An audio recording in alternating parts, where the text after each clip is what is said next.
Hello friends, कैसे हैं आप सभी लोग। तो आज हम लोग क्लास 8 मैथ्स चैप्टर नंबर 2 का एक्सरसाइज 2.2 को यहाँ डिस्कस करने जा रहे हैं। तो इस एक्सरसाइज से जितनी थ्योरी है या जितने क्वेश्चन एग्जांपल हैं वो कवर करने जा रहे हैं। तो सबसे पहला जो टॉपिक निकल के आता है वो है reducing equations to simpler form.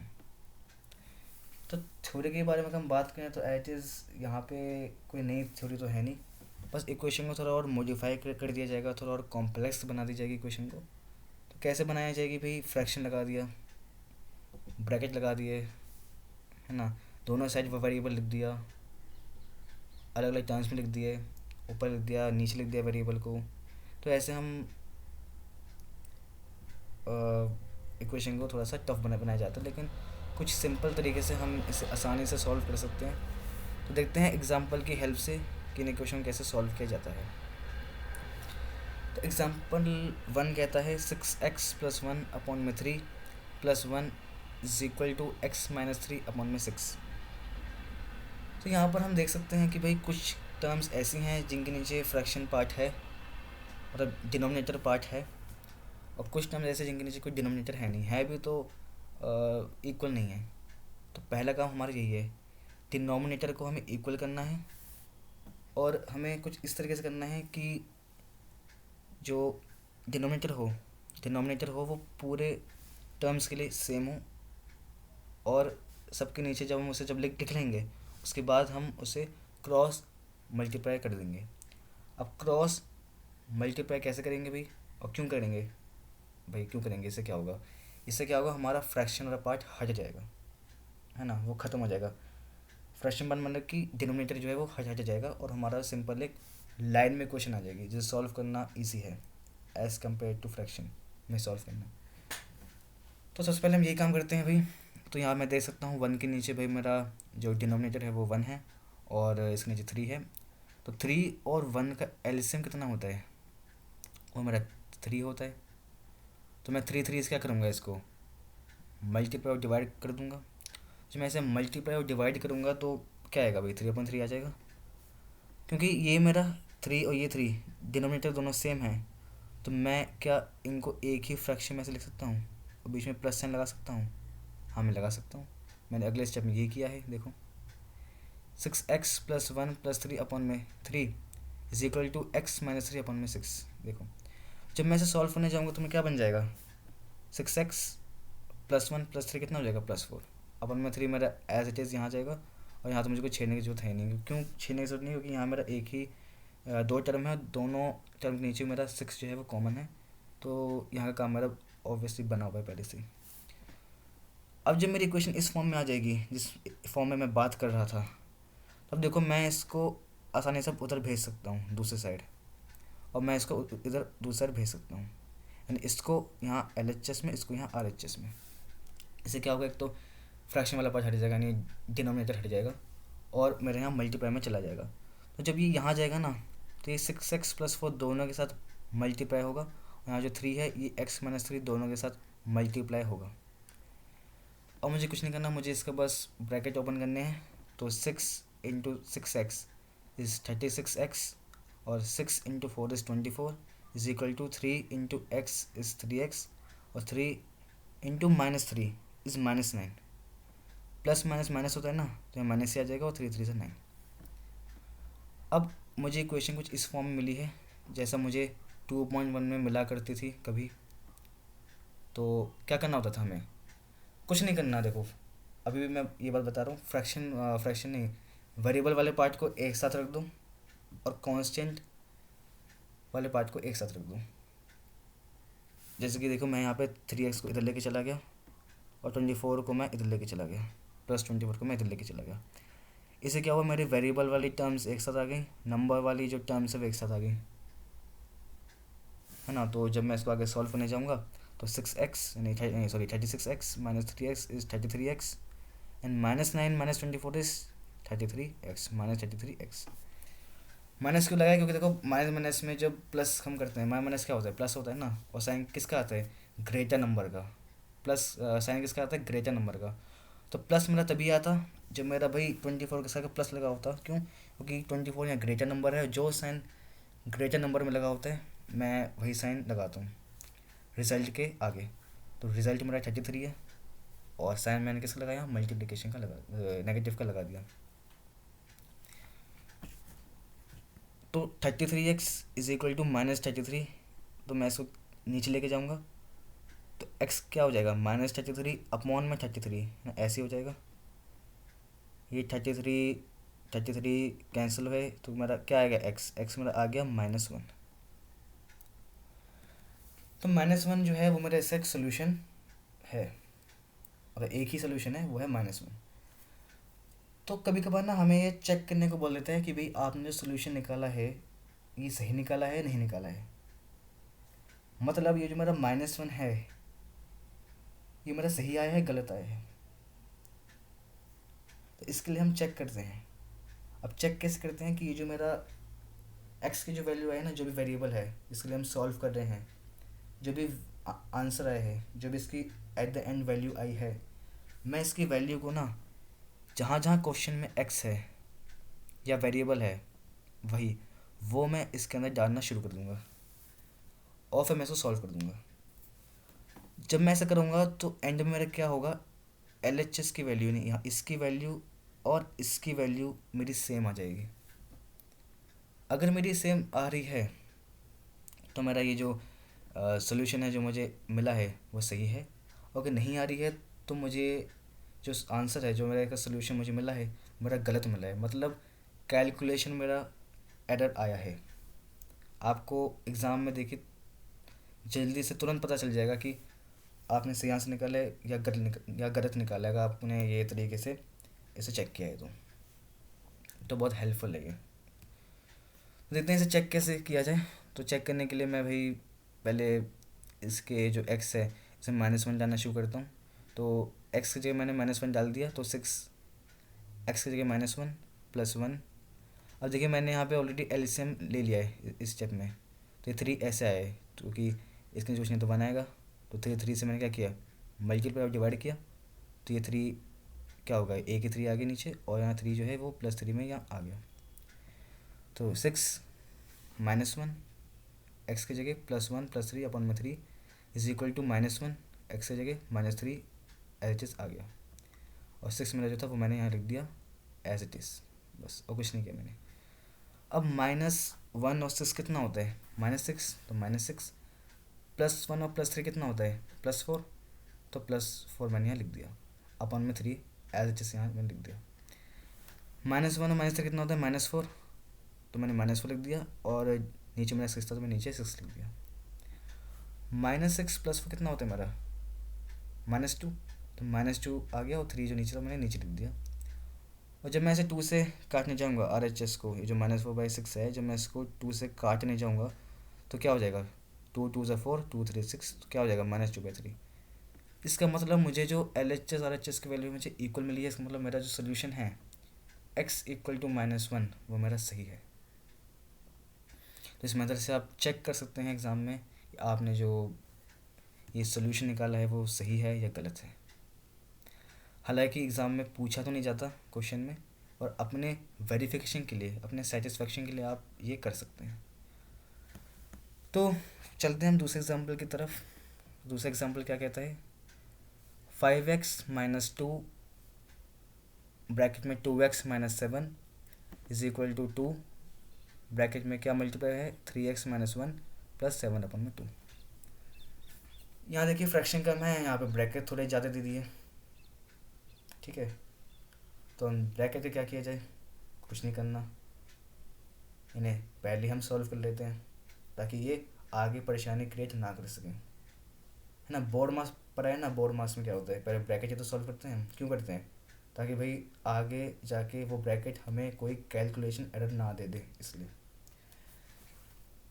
तो यहाँ पे क्या होगा, 5x - 2 × 2x क्या बन जाएगा, -4x, एंड -2 × -7।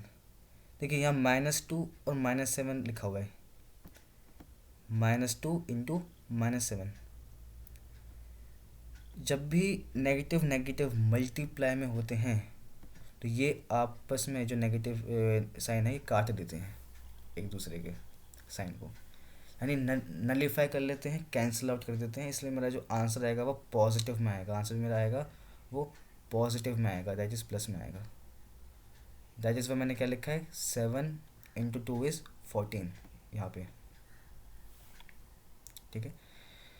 अब इज इक्वल टू 2 × 3x कितना होता है, 6x, तो यहाँ 6x, और 2 × -1 इज -2 एंड प्लस 7/2 मैंने ऐसे ही लिख दिया है, ऐसे ही, और मैंने इसे छेड़ा नहीं, मैंने इसे ऐसे लिख दिया है।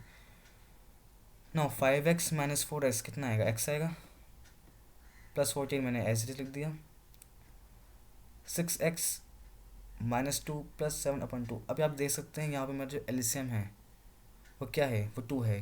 क्यों, कि इनके नीचे मेरा क्या लिखा हुआ है, कुछ नहीं, तो क्या होगा, इनके नीचे 1 ही होगा, और इनके नीचे 1 ही तो आएगा, और 1 और 2 का एलसीएम कितना होता है, दैट इज 2।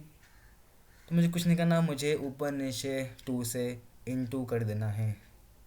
जब मैं ऐसा करूँगा तो मेरा आंसर क्या बन जाएगा, यहाँ पे क्या आ जाएगा, 12x, जब 2 से मल्टीप्लाई होगा तो क्या आ जाएगा, 12x माइनस का 4 प्लस का 7। 2 से मैंने यहाँ इसलिए नहीं किया क्योंकि ऑलरेडी 2 था, इसलिए मैंने यहाँ इसको 2 से मल्टीप्लाई नहीं किया क्योंकि ऑलरेडी 2 था, तो मैंने यहाँ पे 7 एज इट इज़ आ जाएगा, और सबके नीचे 2। अब जब सबके नीचे 2 है तो मैं इसे इधर भेज सकता हूँ, इसे इस साइड, हाँ जी मैं इसे इस साइड भेज सकता हूँ, तो 2 मेरा मल्टीप्लाई में चला जाएगा x + 14 के साथ, ठीक है, इज इक्वल टू 12 + 3। 3 कहाँ से आया, -4 + 7 इज +3, तो 2 × x is 2x and 2 × 14 is +28 is equal to 12x + 3। देखिए जहाँ भी मुझे वही चीज़ मिली है, देखिए वही टाइप की इक्वेशन मिली है जिस टाइप की इक्वेशन हम 2.1 में सॉल्व किया करते थे। सिंपलर फॉर्म में हुई या नहीं हुई कन्वर्ट इक्वेशन, बिल्कुल हुई है। अब क्या करना है, वेरिएबल को एक साथ कर दो और कांस्टेंट या नंबर वाइज टर्म को एक साथ कर दो। आप किसी भी साइड कर सकते हैं, ऐसे नहीं वेरिएबल को आपको राइट ही साइड करना है या कांस्टेंट या नंबर वाइज टर्म को आपको लेफ्ट ही साइड करना है, नहीं। इसलिए यहाँ मुझे देखो जो आपको आसान लगे ना, जिस साइड रखना आप उस साइड रखिए। तो यहाँ मुझे इस साइड वेरिएबल को रखना आसान हो रहा था क्योंकि यहाँ 12x मेरा यहाँ बड़ी टर्म है, और मैंने क्या किया, 12x मैंने इस साइड किया। अगर मैं इसे RHS में ले जाता तो मुझे 2x - 12x मिल जाता, जो मुझे नेगेटिव वेरिएबल की वैल्यू दे देता, जहाँ पे मोस्टली एरर आ जाते हैं। इसलिए मुझे यहाँ सूटेबल लग रहा था, मैंने RHS में इसको ले लिया। तो 28 - 3 कितना होता है, 25, एंड 12x - 2x कितना होता है मेरा, 10x होता है, तो 10x मैंने यहाँ लिख दिया। अब 10 जो है 10x का वो यहाँ मल्टीप्लाई में है, इस तरफ जाके क्या बन जाएगा, अपॉन में आ जाएगा, तो x इज इक्वल टू 25/10। दोनों को आप 5 से काट दीजिए, तो 5 2 से 10, तो कितना हो जाएगा, मतलब नहीं 5 से काटेंगे, 2 से नहीं, सॉरी, तो जो काटेंगे तो 5 2 से 10 एंड 5 5 से 25, देखिए 25, तो मेरा क्या आ जाएगा 5/2। तो 5/2 मेरा क्या हो जाएगा, यहाँ पे इसका एक सोल्यूशन हो जाएगा, ठीक है। तो अब हम इसको चेक करते हैं कि जो मेरा आंसर आया है वो सही आया है या गलत आया है। तो कैसे चेक करेंगे, जहाँ जहाँ x है वहाँ वहाँ मैं 5/2 रख सकता हूँ या रख दूँगा। तो मुझे देखना है कि LHS के RHS के इक्वल हो रहा है, नहीं हो रहा है। अगर हो रहा है तो कॉन्ग्रेचुलेशन, आपका आंसर सही आया है। अगर नहीं हो रहा है तो फिर दोबारा करना पड़ेगा, कोई बात नहीं। तो 5 है, 5 मैंने ऐसे इसे एकदम लिख दिया, कॉपी पेस्ट। x है, x के जगह मैंने क्या लिखा, 5/2, वही तो मुझे करना है ना यहाँ पे। तो -2 का -2, और ब्रैकेट में देखिए 2 है, 2 को एज इट इज़, x की जगह 5/2, -7 का -7, bracket close, is equal to 2 3 multiply by 5/2, x है ना यहाँ पे, तो 5/2 माइनस का 1 है ना, -1 और प्लस का 7/2। तो मैंने यहाँ पे x की जगह 5/2 वैल्यू पुट कर दिया। अब इसे सॉल्व करते हैं। 5 5 इज 25, नीचे मेरा 2 आ जाएगा, -2। अब देखिए मैंने क्या किया, इस 2 को इस 2 से काट दिया, मल्टीप्लाई में है ना, 2 और 5/2, जब मल्टीप्लाई में होते हैं तो ऊपर नीचे की वैल्यू हम क्या कैंसिल कर सकते हैं? हाँ जी, बिल्कुल बिल्कुल कर सकते हैं। बस कंडीशन ये, दोनों के बीच में इनटू का साइन होना ज़रूरी है। अगर डिवाइड का है तो आप उस केस में नहीं कर सकते थे। डिवाइड भी क्यों, प्लस माइनस में भी नहीं कर सकते थे भाई? मल्टीप्लाई में ही आप ऊपर नीचे की वैल्यू कट कर सकते हैं। डिवाइड में आप ऊपर ऊपर और नीचे नीचे की वैल्यू आप कट कर सकते हैं। ठीक है, तो 5 - 7 आ जाएगा मेरा, ये दोनों तो कैंसिल आउट हो जाएंगे, तो ये मेरा दे देगा 5 - 7 और 2 का 2।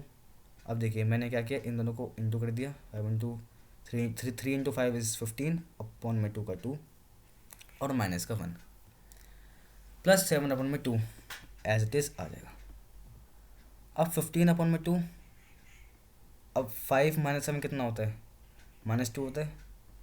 तो ये -2 जो है यहाँ पे -2 के साथ क्या मल्टीप्लाई नहीं हो सकता? नहीं हो सकता है, तो मैंने इसे मल्टीप्लाई में लिख दिया, इज इक्वल टू 2। अब मेरा क्या बचा, 15/2 - 1। मैंने एलसीएम ले लिया है, देखिए 2 से ऊपर नीचे क्या किया मैंने, इंटू कर दिया है, तो 15 - 2 अपॉन में 2 प्लस का 7 अपॉन में 2। अब 25 अपॉन में 2 -2 कितना आ जाएगा, +2। भाई ये दोनों अपने साइन क्या कर देंगे, कैंसिल आउट कर देंगे, प्लस हो जाएगा, and 2 2 is 4 is equal to 15 - 2 कितना होता है, 13 होता है, तो 13 लिख दिया और 2 मैंने यहाँ लिख दिया, प्लस का 7 अपॉन में 2। अब मैंने इन दोनों को देखिए कैंसिल आउट नहीं किया है। अब इसके पीछे एक रीज़न है, वो मैं आपको बताता हूँ। 25 अपॉन में 2 प्लस का 4, इसके नीचे 1 है, एलसीएम कितना हो जाएगा, 2 हो जाएगा। 2 से मैंने इंटू कर दिया, तो क्या हो जाएगा 25 + 8 अपॉन में 2, है ना। सेम आ जाएंगे ना, तो सेम सेम आ जाते तो क्या करते हैं हम, जब भी सेम हो जाते हैं हम क्या करते हैं, हम उसे एक ही फ्रैक्शन में लिख देते हैं। ठीक है, तो 2 × 13 इज 26, नीचे 2 का 2 लिख दिया एज इट इज़, और प्लस का 7 अपॉन में 2 मैंने लिख दिया एज इट इज़। ठीक है, अभी हम इसे छेड़ेंगे नहीं। अब यहाँ 2 है, एक यहाँ 2 है, एक यहाँ 2 है, यानी हर एक टर्म के नीचे मेरा 2 है। तो जब भी ऐसा केस हो जाए जहाँ पे LHS या RHS में, चाहे वो डिनोमिनेटर हो चाहे वो न्यूमरेटर हो, अगर मेरी वैल्यू हर एक टर्म की सेम आ रही हो तो वो मेरा कैंसिल आउट हो जाएगा, यानी पूरी की पूरी लाइन मेरी क्या हो जाएगी, कैंसिल आउट हो जाएगी। ये मेरी कंडीशन है। बस यहाँ नंबर हर एक टर्म के नीचे सेम होने चाहिए। अगर ऐसा ऊपर होता तो ऊपर भी आप कैंसिल कर सकते थे, यहाँ नीचे है तो हमने नीचे कैंसिल कर दिया, तो इसलिए मैंने यहाँ पे 2 को नहीं हटाया, है ना। मैं हटा सकता था, मैं कैंसिल आउट कर सकता था, और मैंने नहीं किया इसी वजह से, क्योंकि मेरी कैलकुलेशन ईजी हो जाती। इसलिए अगर मैं इसे कैंसिल आउट कर देता फिर मुझे दोबारा एलसीएम लेना पड़ता, फिर मुझे तो भेजना पड़ता, तो वो थोड़ा 1-2 स्टेप बढ़ा देता। तो यहाँ पे 25 + 8 कितना हो जाएगा, 33, और 26 + 7 कितना हो जाएगा मेरा, 33। देखिए LHS RHS के इक्वल आ रहा है, इसका मतलब कि मेरा ये जो सोल्यूशन है वो बिल्कुल ठीक है। तो अब हम बात करते हैं इसके NCERT एक्सरसाइज 2.2 के कुछ क्वेश्चंस के बारे में। यहाँ मैंने 2 ही क्वेश्चन लिए, कराऊंगा तो मैं पूरे ही, लेकिन इस एक वीडियो में पॉसिबल नहीं हो पा रहा है, इसलिए मैं सोच रहा हूँ कि अगले 2-3 वीडियो में मैं सारे इस एक्सरसाइज क्वेश्चन करा दूँगा, और एक क्वेश्चन कराऊंगा, मतलब एक भी नहीं छोड़ूंगा मैं, तो ज़रूर देखिएगा। तो फर्स्ट क्वेश्चन है मेरा, x/2 - 1/5 is equal to x/3 + 1/4। अब मुझे कुछ नहीं करना, मुझे पता है क्या करना है यार। पहले मुझे एलसीएम लेना है, फिर मेरे जो डिनोमिनेटर को सेम करना है, उससे मेरा क्या हो जाएगा, नीचे वाली वैल्यू मेरी सेम आ जाएगी। फिर मुझे क्या करना है, क्रॉस मल्टीप्लाई करना है, फिर क्रॉस मल्टीप्लाई के मुझे ब्रैकेट ओपन करने हैं, ब्रैकेट के साथ वो मल्टीप्लाई होगा। फिर मुझे क्या करना है, मुझे वेरिएबल टर्म्स को एक साथ करना है, कांस्टेंट को मुझे एक साथ करना है, एंड एट द एंड मुझे वेरिएबल की वैल्यू मुझे मिल जाएगी जो मुझे निकालनी थी। देखिए बिना सॉल्व किए हमें पूरा का पूरा एल्गोरिथम, पूरा पूरा फ्लो हमें याद हो गया है। तो जब ऐसा बैठ जाएगा ना तो क्वेश्चन सॉल्व होंगे बड़ी स्पीड से। तो सॉल्यूशन देखते हैं इसका। तो मैंने क्या किया है, 2 5 का एलसीएम कितना होता है भाई, दैट इज 10। अब 10 बनाने के लिए मुझे क्या करना पड़ेगा, मुझे इसको 5 से इंटू करना पड़ेगा। तो 5x बन जाएगा, यहाँ पे क्या आ जाएगा मेरा 10 आ जाएगा। तो माइनस, अब क्या करना है मुझे यहाँ पे 2 से इंटू करना है। तो जब मैं 2 से तो क्या बन जाएगा 2/10। तो 5x/10 माइनस 2/10। ऐसे ही यहाँ मुझे दिख रहा है भैया 3 4 का क्या होता है एलसीएम, दैट इज़ 12। तो मैं क्या करूँगा, मैं कुछ ऐसा इंटू डिवाइड करूँगा कि मेरा आंसर 12 आ जाए। तो जहाँ मुझे दिख रहा है कि अगर मैं इसको 4 से इंटू कर दूँ ऊपर नीचे तो मेरा 12 आ जाएगा। तो मैंने क्या लिखा 4x/12, कि मैं जब 4 से करूँगा तो 4x आ जाएगा। ऐसे ही इसे 3 से करूँ क्या आ जाएगा, 3 इज़ नहीं 3 × 1 इज़ 3 एंड 3 × 4 इज़ 12। तो 3/12। अब मुझे क्या करना है, मुझे दिख रहा है भाई यहाँ दोनों 10 हैं, यहाँ दोनों 12 हैं। तो मैं क्या इसको इधर भेज सकता हूँ 12 को, बिल्कुल भेजता हूँ उस तरफ, उस साइड में बिल्कुल भेज सकता हूँ। और क्या मैं 10 को उस साइड भेज सकता हूँ, हाँ जी मैं बिल्कुल भेज सकता हूँ। क्यों, क्योंकि भाई मेरा जो नीचे वाला जो नंबर है हर एक टर्म का वो मेरा सेम है। दिख रहा है ना भाई 10 और 12 है, वो हर एक टर्म के नीचे है। LHS RHS का मतलब, हाँ एक कंडीशन और, अगर 10 10 है ना तो LHS में होना चाहिए, और 12 12 हो तो RHS में होना चाहिए। ऐसे नहीं कि भाई 12 और 10 LHS में है तो भाई कर दिया, और ऐसे ही RHS में है तो कर दिया, ऐसे नहीं। अगर 10 10 होंगे तो LHS में एक ही तरफ होना चाहिए, और अगर 12 जैसे RHS में सेम है तो ऐसे ही होना चाहिए। तो 12 को मैं क्या कर सकता हूँ, मैं इधर भेज सकता हूँ और 10 को इधर भेज सकता हूँ, तो ये मल्टीप्लिकेशन में चले जाएंगे। तो 12 × 5x - 2 is equal to 10 × 4x + 3। अब ब्रैकेट सॉल्व, तो 12 × 5x कितना होगा 60x, and 12 × -2 is -24 is equal to 10 × 4x कितना होता है 40x, एंड 10 × 30 कितना होता है मेरा, नहीं 10 × 3 कितना होता है मेरा 30 होता है। 10 × 3 इज 30। अब मुझे दोबारा वही इक्वेशन मिल गई है, देखिए अब क्या करना है मुझे भाई, वेरिएबल को एक साथ कर दीजिए और कांस्टेंट को एक साथ कर दीजिए। तो 60x माइनस का 40x is equal to 30 plus का 24 ना, प्लस का 24। तो ये क्या दे देगा मुझे 60x माइनस का 40x is 20x, 30 plus 24 is 54। अब 20x का जो 20 है ये मल्टीप्लिकेशन में है x के साथ, दूसरे साइड जाते जाते किस में चेंज हो जाएगा डिवाइड में। तो x इज इक्वल टू 54/20। ठीक है, तो 2 से काट दीजिए, तो 2 10 इज 20, तो 10 आ जाएगा, एंड 2 54 इज मतलब डिवाइड करेंगे कितना हो जाएगा 27 आ जाएगा। अब 10 मेरा क्या है डिवाइड में है, तो ऐसी स्थिति में ऐसे हालात में क्या करना चाहिए, 10 है, 10 में कितने जीरो होते हैं, एक ज़ीरो होते हैं। तो जो मेरा डेसिमल है ना अभी वो मेरा यहाँ पर है, देखो यहाँ पर है।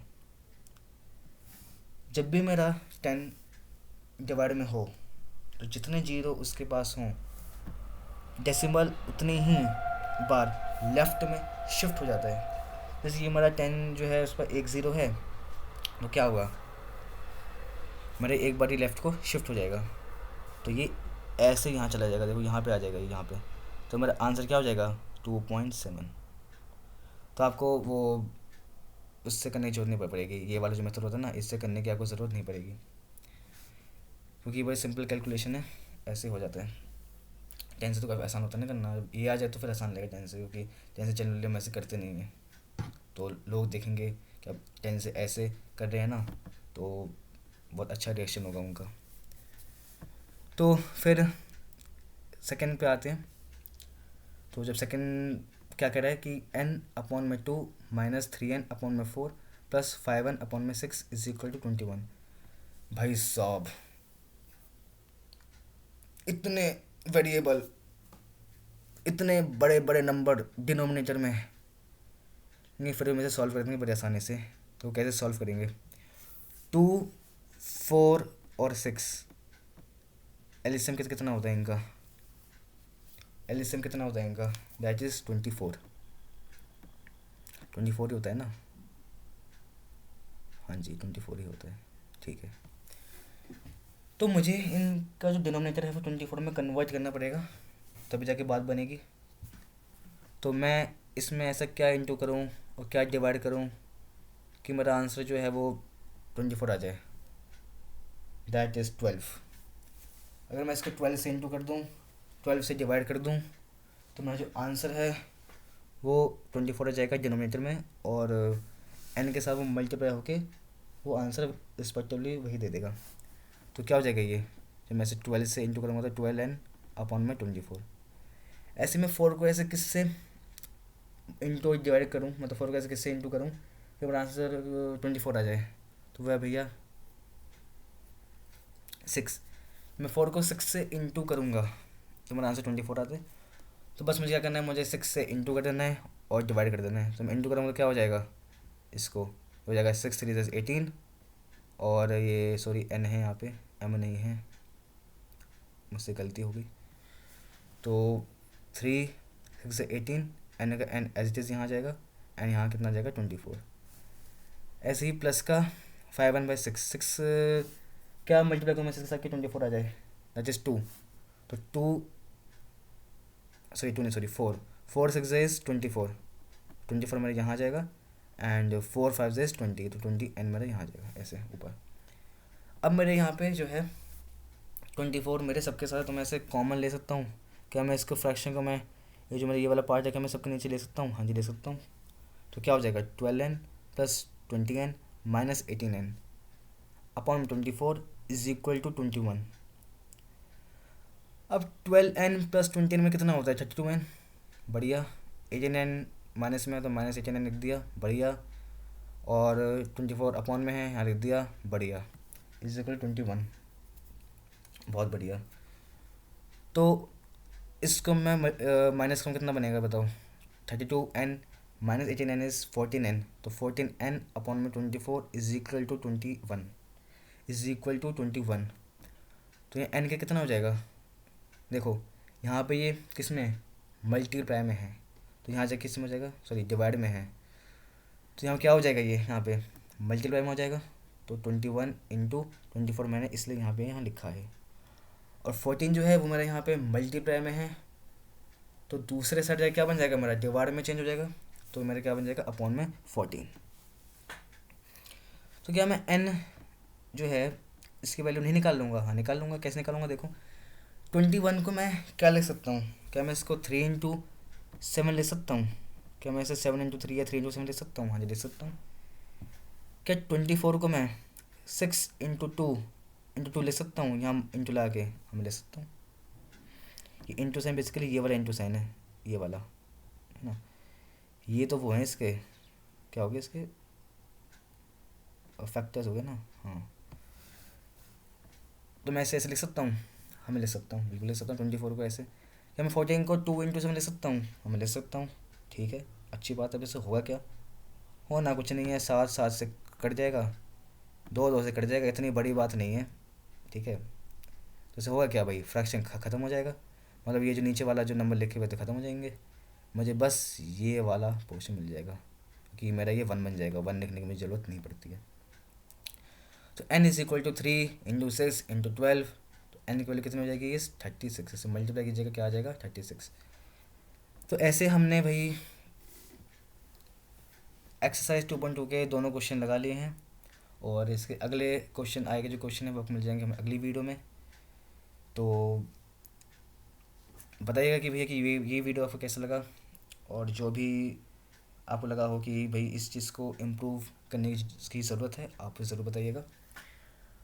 हम उस चीज़ पे काम करेंगे और इम्प्रूव करेंगे, और आपको एक बेटर वीडियो बना के देंगे अगली, अगर आप बेटर कंटेंट बना के देंगे इससे अच्छा आपके अकॉर्डिंगली। तो जब तक के लिए मैं इजाज़त चाहता हूँ, और जब तक के लिए आप इन्हें प्रैक्टिस करते रहें, और बस वही, अब मिलते हैं अगली वीडियो में, जब तक के लिए bye bye, take care and good night.